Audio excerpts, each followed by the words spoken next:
আসসালামু আলাইকুম বন্ধুরা, আশা করি সবাই সুস্থ আছেন। বন্ধুরা, স্ক্রিনে বর্তমানে আপনারা পৃথিবীর সর্বোচ্চ যে ভবন রয়েছে বুর্জ আল খলিফা তার দৃশ্য দেখছেন।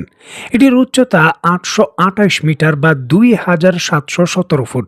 ২০০৪ সালের ৬ই জানুয়ারি যখন এটি তৈরি শুরু হয় এবং ২০০৯ সালের অক্টোবরের বাইরের কাজ শেষ হয়, ২০১০ সালের ৪ঠা জানুয়ারি আনুষ্ঠানিকভাবে $১৬৩ রেকর্ড ভবন নিয়ে এটি উদ্বোধন হয়।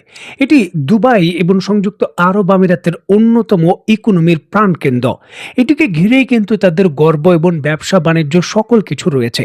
এখন ইরানে যখন আপনি আক্রমণ করতে যুক্তরাষ্ট্রকে সরাসরি সহযোগিতা করবেন, ইরানের বিভিন্ন ভূখণ্ড এবং ভবন জ্বলবে, আর আপনার এই সুউচ্চ তাজমহল ঠিক থাকবে, সেটা তো হতে পারে না।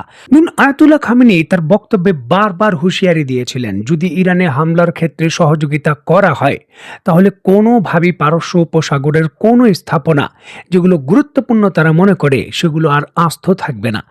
যেমন কথা তেমন কাজ, ঐতিহাসিক কাজ হয়ে গেছে। এই বুরুজ আল খলিফায়, এই পৃথিবীর সর্বোচ্চ দুবাইয়ের টাওয়ারে প্রথম ইরান হামলা করে এতে ব্যাপক ক্ষয়ক্ষতি করেছে। এদের ভিডিও ফুটেজ আমরা দেখতে চলেছি। স্ক্রিনে নিশ্চয়ই আপনারা দেখতে পাচ্ছেন দুবাইয়ের বিখ্যাত সেই ভবন বুরুজ আল খলিফা। সেখানে কিন্তু ইরান তাদের তৈরিকৃত যে শায়দ 136 ড্রোন রয়েছে এবং আরও কিছু ড্রোন রয়েছে, তার মাধ্যমে সরাসরি একেবারে 20 থেকে 22 তলার যে ভবন রয়েছে সেখানে হামলা করেছে। নিশ্চয়ই দেখতে পাচ্ছেন আশেপাশে সমুদ্র সৈকতে থাকা যারা রয়েছেন পর্যটক, তারা কিন্তু এর দৃশ্যায়িত করেছেন এই চিত্র। নিশ্চয়ই দেখতে পাচ্ছেন সরাসরি এই যে ড্রোনটি গিয়ে হিট করলো, আর এর পরপরই কিন্তু আশেপাশে যে কালো ধোঁয়ার বর্ণ রয়েছে পুরো এই অঞ্চলটিকে ঘিরে ফেলে। স্ক্রিনে নিশ্চয়ই আপনারা দেখতে পাচ্ছেন মিসাইলটি সরাসরি হিট করার পর কালো ধোঁয়া ওই অঞ্চলকে ছেয়ে ফেলেছে। একেবারে ক্লিন হিট ছিল, মানে নিখুঁতভাবে গিয়ে হিট করেছে। বুরুজ আল খলিফায় সরাসরি ইরান হামলা করুক এবং তাদের উপযুক্ত জবাব দেখ, এই দৃশ্য দেখার জন্য দীর্ঘদিন মানুষ অপেক্ষা করেছিল। নিশ্চয়ই স্ক্রিনে সেই ঐতিহাসিক কাঙ্ক্ষিত দৃশ্য আপনারা দেখছেন।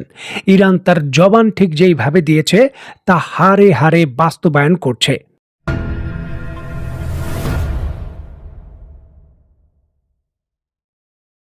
মধ্যপ্রাচ্যের ভেতর কৌশলগত সামরিক সক্ষমতা, গোপন আতত বা ইরানকে ক্ষতি করা, এই সকল ক্ষেত্রে ইসরায়েলের অন্যতম একেবারে কাছের মিত্র হলো সংযুক্ত আরব আমিরাত। এই দেশটির সরকার প্রধান গোপনে এতটাই শক্তিশালীভাবে ইসরায়েলের সঙ্গে জড়িত যে নিজের দেশের ভেতর গুরুত্বপূর্ণ সামরিক ঘাঁটিগুলো এবং স্থাপনাগুলো ইসরায়েলকে বুঝিয়ে দিয়েছে। এমনকি এই মধ্যপ্রাচ্যের ভেতর ইসরায়েলের বাইরে সব থেকে ইসরায়েলের বড় যে গোয়েন্দা ঘাঁটি রয়েছে সেটা এই